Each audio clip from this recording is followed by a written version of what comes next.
imaginais que ce soir, il fallait faire, vous parlez pas souvent résultat, mais ce soir, il fallait faire un résultat. Et dans un premier temps, déjà, avant même de parler de la prestation, il est là, le résultat. Oui, exactement. Oui, ça, pour un coach, quand on est dans une situation comme nous, c'est pas comme si on est libéré par, comme je vous le dis souvent, par les 42 points qui te permettent d'avoir l'esprit tranquille, d'être libéré. Eh bien oui, c'est un soulagement pour l'entraîneur d'avoir 3 points de plus ce soir. Et puis, par rapport, comme je vous le dis souvent, par rapport à l'engagement des joueurs, je trouve qu'encore ce soir, on marque 4 buts. Et donc, je me dis à chaque fois, vraiment, il y a des saisons dans le foot où tu as l'impression que tout roule, c'est comme ça, et les cycles sont très positifs et tout roule en ton sens. Puis il y a des saisons où tu dis, c'est pas possible, les mecs, il y a toujours quelque chose qui te freine, parce que même en première mi-temps, on a eu de nombreuses occasions et on pourrait, dans des cycles positifs, tu mènes rapidement 1-0 ou 2-0. Mais là, ce n'est pas le cas. On est toujours dans le dur parce que c'est des saisons qui sont ainsi faites où il faut beaucoup s'arracher pour aller chercher le résultat. Même si on a bien vu que, ce que je disais à la mi-temps, quand tu as été joueur, le match qui a 3 jours, on a eu une deuxième mi-temps plus grâce à l'adversaire aussi qui prend des risques. On ne tombe pas sur la même grande équipe. Je vous l'avais dit en point presse. C'est une équipe qui en face prend des risques, joue, donc ça offre un spectacle beaucoup plus intéressant sur le plan de l'émotion. Mais c'est vrai que le match de 3, tu es obligé, te reste dans la tête et dans les jambes des joueurs. Donc c'est pour ça qu'en première mi-temps, on était un peu plus emprunté. Et quand on a éliminé cette première mi-temps 1-0, c'était beaucoup plus dynamique et beaucoup plus tonique sur la deuxième mi-temps. Mais voilà, donc mais par rapport effectivement aux efforts des garçons, c'est mérité. Voilà. Vous-même, quand il y a plus d'artus, vous vous dites c'est pas possible, on va se compliquer la vie encore une fois. Oui, parce que surtout que quand il y a toujours des timings très importants au football. Et quand tu claques un but, il y a toujours 10 ou 12 minutes où c'est l'histoire du foot, ça. Comment tu arrives à retarder l'échéance à 12, 15 minutes. Parce que quand l'adversaire prend un but, il est toujours, et nous, quand on prend, on est réactif. Et pour l'instant, on n'a pas su cette année être capable à part 2 ou 3 reprises, être capable de maintenir un temps important où l'adversaire baisse les bras. Et nous, aussitôt, on relance l'adversaire sur le troisième but. Voilà. Donc, c'était... Oui, un peu stressant, je reconnais. En termes de coaching, vous devez être satisfait. Sylvestre marque, Endom marque. Ouais. Donc si sur ce match-là, il y a encore cette notion de groupe et en plus, c'est ces joueurs-là qui sont efficaces. C'est tout à fait ça. Il y a un grand questionnement quand tu es entraîneur, c'est quand tu fais du roulement, et c'est important de faire des roulements, surtout avec les garçons en question, et pour Ali particulièrement, c'est que ça fait très longtemps qu'il n'a pas joué. Là, il était en rétatisation, il revenait. Mais oui, c'est très important dans un groupe de pouvoir de continuer à faire des résultats alors que tu changes 2, 3 joueurs qui n'ont pas beaucoup participé et qui sont des nouveaux en plus. C'est pas comme si des garçons qui sont là depuis 2 ou 3 ans, ils se connaissent parfaitement. C'est pas le cas de Eddie, c'est pas le cas de Ali, et c'est toujours... c'était un gros questionnement pour moi avant le match de savoir quelle performance on pouvait faire en modifiant le groupe, quoi. Et pour moi, c'est important effectivement d'élargir le groupe, parce que pour l'avoir vécu quand tu es en fin de saison et que tu perds des joueurs, si tu n'as pas fait participer beaucoup de monde, tu es mal, tu es très mal, parce que les performances baissent à tout point de vue. Voilà, donc c'est vrai que ce soir, c'est satisfaisant pour cette raison-là, quoi. Vous êtes désormais 10e, vous quittez enfin cette 12e place que vous occupez depuis 2 mois.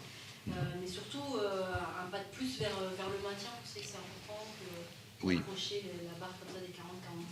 Oui, c'est tout à fait ça. Et puis c'est surtout, je pense... je n'ai pas l'habitude de regarder, c'est ce que me disait le président à l'instant, il me dit on est 10e. Oui. J'ai dit, s'il vous plaît, regardez surtout l'écart qu'il y a avec ceux qui jouent le maintien. Ça, c'est très important. L'an passé, avec le Stade brestois, on était 2e toujours avec 5 points d'avance. On disait, tous les journalistes de France disaient, ça va revenir, ils vont rentrer. Non, ils ne sont jamais rentrés. Parce que 5 points, déjà, c'est beaucoup. Et personne n'est rentré. Et là, on a, je pense, un gros écart. Parce que quand tu es entraîneur, ce qui te soulage le plus, c'est d'assurer la continuité d'une institution. Ça, c'est important. Parce qu'après, il peut tout se passer derrière avec le football. Donc, comment tu assures la continuité? C'est en prenant les 40-42 points. Et surtout, ce qui m'intéresse, c'est l'écart qu'il peut y avoir avec ceux qui jouent le maintien. Et ça, c'est pour nous très, très important. Au-delà de dire que tu es 10e. C'est surtout ça qui est important. Parce qu'il nous reste de nombreux matchs. Comme j'ai dit aux joueurs en causerie avant le match, comment, les gars, vous prouvez que... voilà, il y a certaines équipes qui sont devant nous, et par rapport à ce que vous êtes comme vestiaire et comme groupe, ça me contrarie. Et vous devez avoir cette rage et cette envie d'efficacité pour aller chercher quelques équipes qui sont devant nous et qui nous... quand le président de Guingamp te téléphone et te dit « Mais moi, Jean-Marc, je ne comprends pas pourquoi vous êtes... Nous, on est devant vous, par rapport à la prestation que vous faites chez nous. C'est très curieux. » Mais le football est ainsi fait, c'est comme ça. Donc, c'est surtout comment, effectivement, on a cette envie de gratter des points pour prouver la valeur du vestiaire dans la 38e journée. C'est là où c'est le plus important. Est-ce que ce genre de victoire, d'ailleurs, dans cette optique-là, ça peut aider l'équipe maintenant à jouer plus libérée? Parce que vous-même, à demi-mot, voilà, vous reconnaissez que le gap commence à être important avec les équipes du bas. Non, surtout, ce qui est très important pour avoir une équipe, comme je leur dis souvent, c'est la répétition des performances.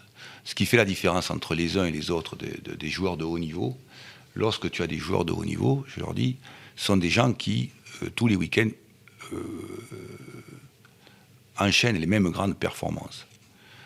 Je leur dis, ce qui est désagréable, c'est que vous faites une grande performance à Ajaccio et une moins bonne contre Chambly. Et comment on est capable, comment on a le talent, les compétences, c'est ce qui différencie les tops et les autres, qui font que tu continues à faire des performances. Donc, moi, en rien, ça me soulage en me disant ça va être mieux pour après. C'est qu'est-ce que je vais regarder, quelles sont leurs intentions et leurs capacités à renouveler effectivement les performances de jeu, quoi, les performances d'efficacité défensive et offensive. Parce qu'après, le football fait, comme je le dis souvent, que quand tu vas à 3 et qu'à 41 minutes tu peux revenir et que tu te retrouves à 10, et ben bon, le football fait que des fois tu ne maîtrises pas tout. C'est compliqué. Mais comment on est capable effectivement de maintenir nos performances tous les week-ends, performances individuelles et collectives, sur le plan défensif et offensif. Et là, je vais regarder comme vous, je vais observer. Mais j'insiste lourdement là-dessus, effectivement. Voilà. Merci. Merci.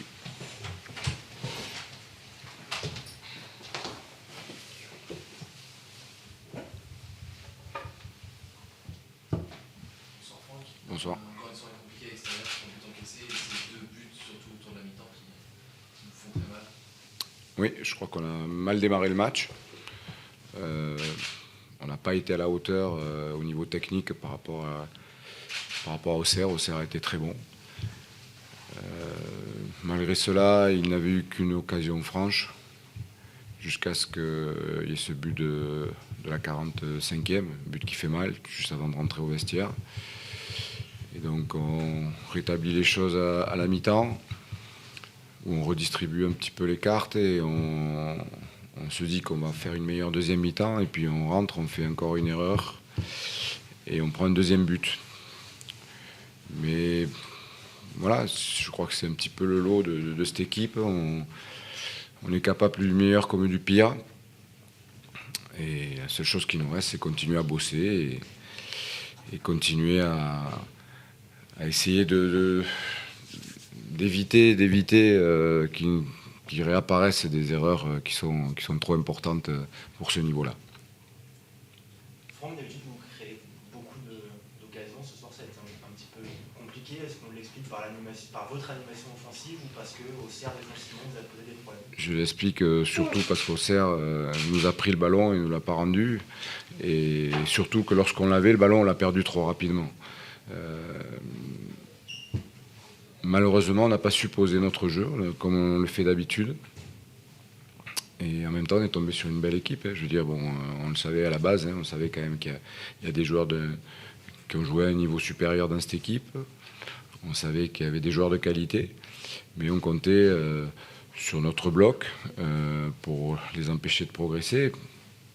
Ça n'a pas trop mal marché en première mi-temps, même s'ils avaient le ballon, ils n'étaient pas trop présents devant notre but. Mais par contre, nous, on a été inexistants devant le but, oui, c'est vrai.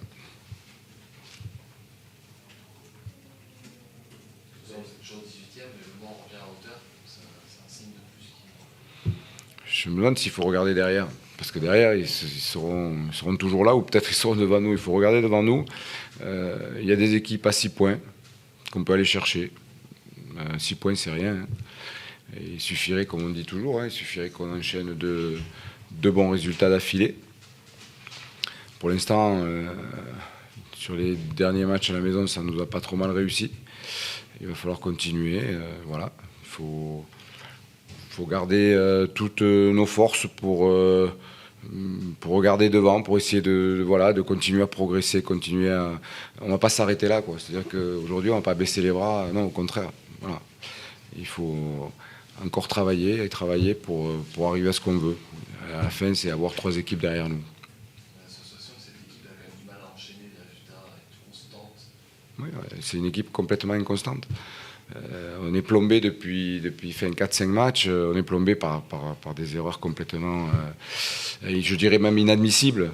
On est quand même en Ligue 2, donc ce sont des erreurs inadmissibles, mais bon, on les commet. Donc dans la mesure où on les commet, chaque semaine on travaille pour essayer d'en avoir le moins possible.